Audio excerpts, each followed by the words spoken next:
Daniel 2, at what point of the image does Jesus return? It is at the point of when the feet of iron and clay, which we found out represents church and state, are mixing together. That is when Jesus will return. The stone that smashes the image is the second coming.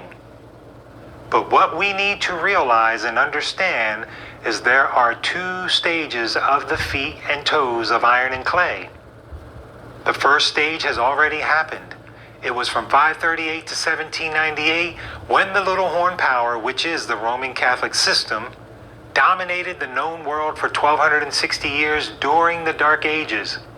And there will also be an end time stage of the iron and clay, or church and state, mixing together. How do we know this? Let's ask ourselves, is there a period where church and state are not mixed? Yes, it happened in 1798 with the French Revolution. So we know as soon as the Roman Empire divides into 10, right after this, we know the clay is going to be mixing with the state. That's what the prophecy tells us. And we also know that the clay mixing with the political powers of this world will exist at the time of the second coming of Jesus, because that's when the stone hits the image, when they are mixing together. In Daniel 2, the clay is destroyed at the second coming because that's when the stone hits. When is the little horn of Daniel 7 destroyed?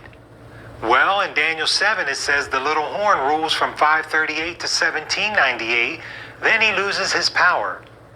Did something happen in the year 1798 to the little horn power, which is the Roman Catholic system? Yes, it did. Did something happen? Did the civil power withdraw its support from the Roman Church? Yes, it was during the French Revolution, and it happened in 1798. So, starting in 1798, church and state are no longer mixed. But here's the question. Must church and state be joined again at some point in time? There's no doubt about it. It must, because the little horn is the power ruling the earth at the second coming of Jesus. How can the little horn be ruling at the time of the second coming if he has not been restored back to power? Do you see? We have to realize that prophecy functions on a building pattern. We start out in Daniel chapter 2. You don't get all the details in Daniel 2. It's just an overview. Then we have to go to Daniel 7, then chapters 8 and 9, and even Daniel 11. Then we go over to Revelation 13 and so forth. Looking at all these chapters will give you the fullest picture of events. Notice something about the beast or the Antichrist of Revelation chapter 13.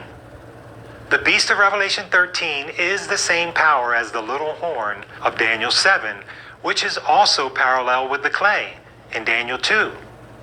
Verse 5 says, "And there was given unto him a mouth speaking great things and blasphemies, and power was given unto him to continue 42 months.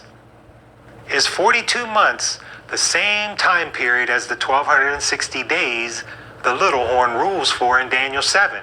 It absolutely is. But now, what does this beast receive at the end of those 42 months? Notice verse 3. "And I saw one of his heads as it were wounded to death." This is the deadly wound that happened in 1798. This is when church and state are no longer mixing together. But will this power reunite with the state once again? It continues saying, "And his deadly wound was healed." So how many stages does the first beast of Revelation 13 have? The first stage, he rules for 42 months, then receives a deadly wound. Church and state are no longer mixed together at this point. Then the wound is healed.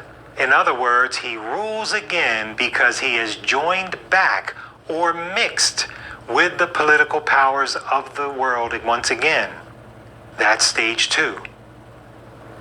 The beast of Revelation 13 will be the last power to rule the earth. The little horn of Daniel 7 says it will be the last power to rule the earth. And the iron and the clay of Daniel 2 will be the last also. These are all speaking of the same power, the Roman Catholic papacy. It's just called by different names.